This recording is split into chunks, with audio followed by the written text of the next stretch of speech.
नमस्कार दोस्तों मेरा नाम सागर है और मैं भारत का पॉपुलर राज्य उत्तराखंड का रहने वाला हूँ। इस कहानी को सुनने से पहले मैं आपको बता देना चाहता हूँ कि आज भी खौफ की आंधी एक एक तस्वीर मेरे दिल में बरकरार है, क्योंकि ये मेरी ज़िंदगी का सबसे डरावना और भयानक हादसा था। तो इसे भूल पाना मेरे लिए नामुमकिन है।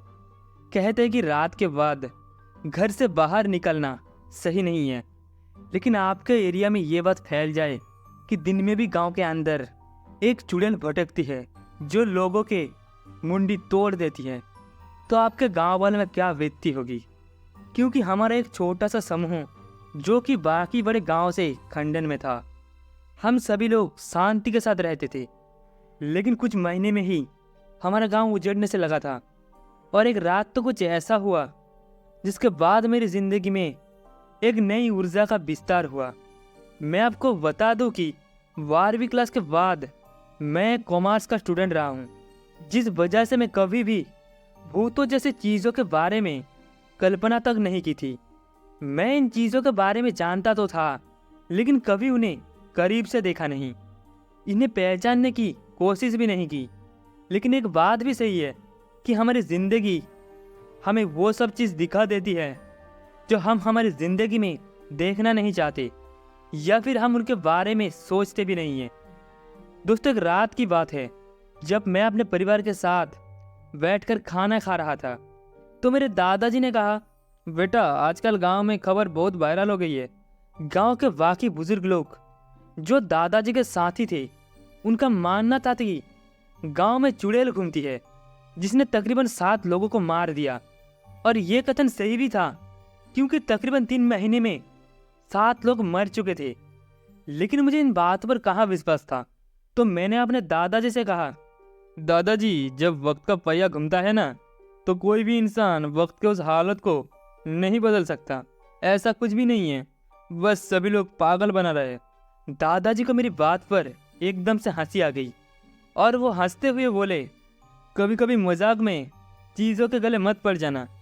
इतने में हमारे बीच होने वाली ये वार्तालाप एकदम से ख़त्म हो गई, क्योंकि घर के बाहर किसी की दस्तक हुई, जिस वजह से मैं खड़ा होकर दरवाजे के पास पहुंच गया। ये तो हमारे पड़ोसी घनश्याम अंकल थे। अरे अंकल जी, आप इतनी रात को यहाँ पर कैसे? उनका चेहरा थोड़ा सहमा हुआ लग रहा था। ऐसा प्रतीत हो रहा था कि डर चारों तरफ से घेर रखा था। उनके साथ कुछ गलत हुआ होगा। मैंने घनश्याम अंकल का हाथ पकड़ा तो उनका हाथ बड़ा ठंडा था। ऐसा लग रहा था मानो उन्होंने अपने हाथ को किसी बर्फ के सिल्ले पर रखा हो। तभी मैंने उन्हें घर में आने को कहा। हमारे पड़ोसी घनश्याम अंकल अंदर आ गए तो उन्होंने बताया कि उनके बेटे और बहू कुछ दिनों के लिए शहर में रहने के लिए गए हैं और इस वक्त वो घर में बिल्कुल अकेले हो चुके हैं। जब वो खाना पकाने के लिए अपने किचन पर पहुंचा तो उन्होंने देखा कि फ्रिज के अंदर मांस के टुकड़े रखे हुए थे और साथ ही इंसानी कटी मुंडी थी, जिसे देखकर उनकी ये दशा हो गई। अब मुझे समझ में नहीं आ रहा था कि इस बात पर मैं कैसा रिएक्शन दूं, क्योंकि एक तो मुझे इन चीज़ों पर विश्वास नहीं था, दूसरी तरफ घनश्याम अंकल की बातों बड़ी विचित्र थी। उनकी शरीर की दशा बता रही थी कि उन्होंने कुछ तो अजीब देखा, जिसके कारण उनकी हालत अब पतली पड़ने लगी। पहले तो मैंने घनश्याम अंकल को थोड़ा शांत किया और दादाजी के पास बैठा दिया, और इतने में ही एक बार फिर दरवाजे पर दस्तक हुई। इस बार मैं अपने घर के दरवाजे पर पहुंचा तो पापा घर आए थे। मेरे पापा एक शहर के बड़ी कंपनी में जॉब करते थे और वो कंपनी उन्हें एक मोटी रकम तो देती थी, लेकिन साथ ही काम भी बहुत ज़्यादा था। पापा पूरी तरह थके हुए थे। वो जल्दी से घर में पहुंचे और अपने रूम में जाकर फ्रेश होने लगे। इसी बीच पापा ने मुझे आवाज़ देते हुए कहा, अरे सागर, तुमने ये क्या किया है? ये लाल लाल धब्बे कहाँ से आए? मैं पापा के रूम में पहुंचा तो मैंने देखा कि बेडशीट के ऊपर कुछ लाल धब्बे लगे हुए थे। सच बताओ तो इस चीज़ को देखकर मैं भी हैरान था, क्योंकि कुछ देर पहले ही मैं रूम में आया था तो ऐसा कुछ भी नहीं था। मैंने पापा को मना कर दिया कि मुझे इसके बारे में कुछ भी नहीं मालूम, लेकिन उसके बाद जब मैं घनश्याम अंकल के घर पहुंचा तो मैंने देखा कि वहाँ भी सब कुछ एकदम नॉर्मल था। घनश्याम अंकल जिन वैकी बातों का वर्णन कर रहे थे वो झूठ थे या फिर सच। तभी मैं वापस अपने घर पहुंचा और मैं मम्मी और पापा को आप सारी बात बताई। लेकिन घनश्याम अंकल के चेहरे पर अभी भी डर और खौफ साफ साफ दिखाई दे रहा था। उनका चेहरा देखने से लग रहा था कि उन्होंने कुछ जरूर ऐसा देखा हो जो आश्चर्यचकित है। मेरे पापा घनश्याम अंकल की काफ़ी इज्जत किया करते थे क्योंकि घनश्याम अंकल उम्र में मेरे दादाजी का बराबर ही थे। बाद में घनश्याम अंकल को हमने आज रात को उन्हें हमारे घर में रुकने को कहा। फिर कानों में खबर मिली कि हमारे गांव की बंजर भूमि में किसी का मृत शरीर मिला। शरीर की दशा बड़ी खराब थे, उसका आधा शरीर तो फटा पड़ा था। जब हमें इस बारे में पता चला तो उस भयानक शरीर को देखकर हर किसी का शरीर तो कांप उठना एक लाजमी बात था। हालांकि मैं इस दृश्य को देखना नहीं चाहता कि मैं अपने शरीर के रंग को खड़ा कर सकूं, और वैसे भी मुझे खून और मांस जैसी चीज़ों से सख्त नफरत थी, जिस वजह से मैं इन चीज़ों को देखना तक पसंद नहीं करता था। एक रात तो बीत गई, लेकिन जब सुबह हुई तो बॉडी को शमशान घाट में पहुंचा गया तो उसके अंदर से एक अजीब सी बदबू निकलने लगी।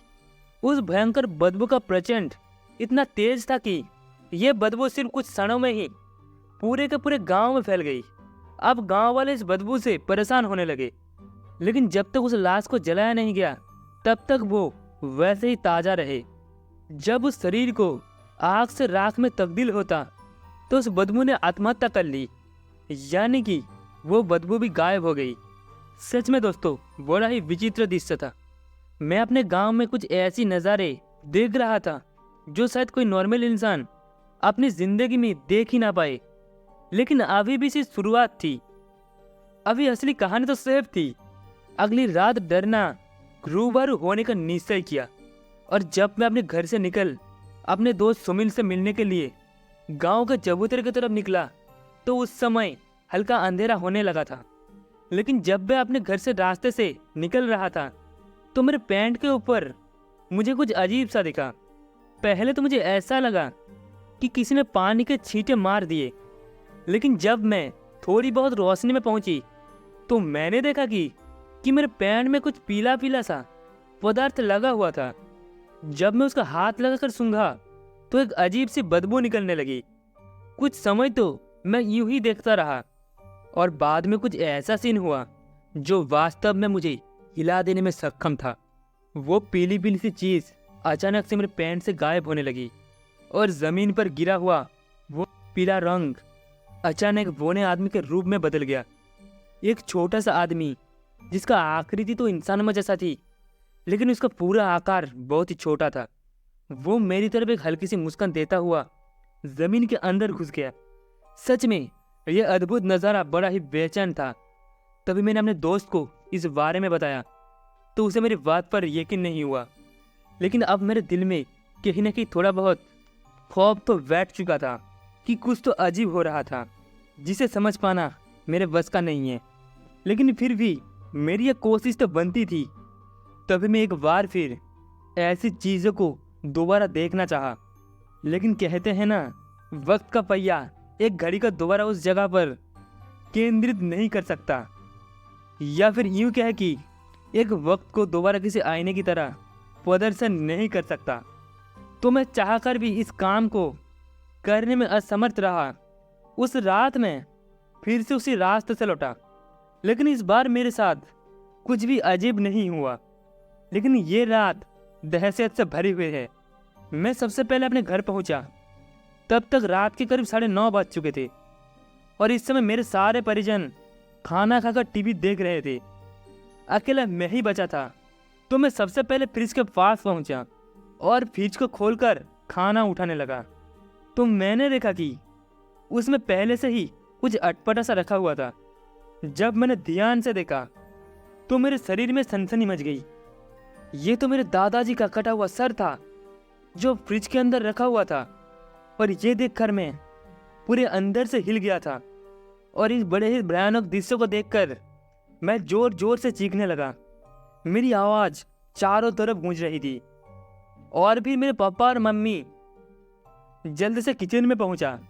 पहले तो मुझे लगा कि यह दृश्य सिर्फ मुझे ही नजर आएगा, लेकिन अब उन्होंने फ्रिज में देखा तो उनके भी रोंगटे खड़े हो गए। फिर दादाजी को हम सब ढूंढने लगे तो दादाजी का आधा कटा हुआ शरीर उनके रूम में पड़ा हुआ था। हद तो तब हो गई जब हमें पता चला कि हमारे घर में मौजूद घनश्याम काका भी हमारे घर से गायब है। घनश्याम काका के बारे में पता लगाया तो उनका भी कोई पता नहीं चला, लेकिन उसके बाद इस बात के बारे में मुझे और मेरे परिवार जानों को पता चला।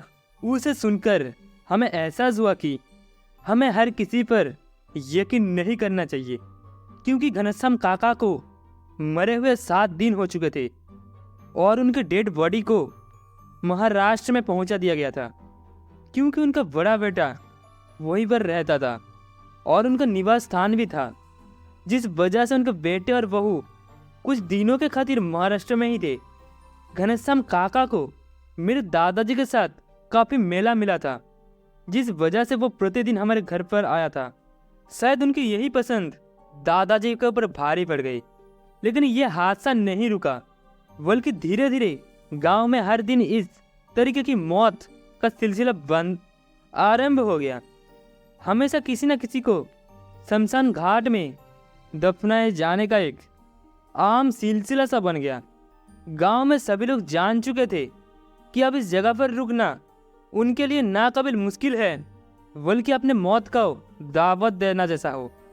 तभी वहाँ पर एक पंडित को भी बुलाया गया तो उस पंडित बाबा ने बताया कि एक बूढ़े आदमी की आत्मा ने इस जगह पर अपनी छाप छोड़ दिया है और इस छाप से इस गांव को मुक्त कर पाना किसी के बस के बात नहीं है।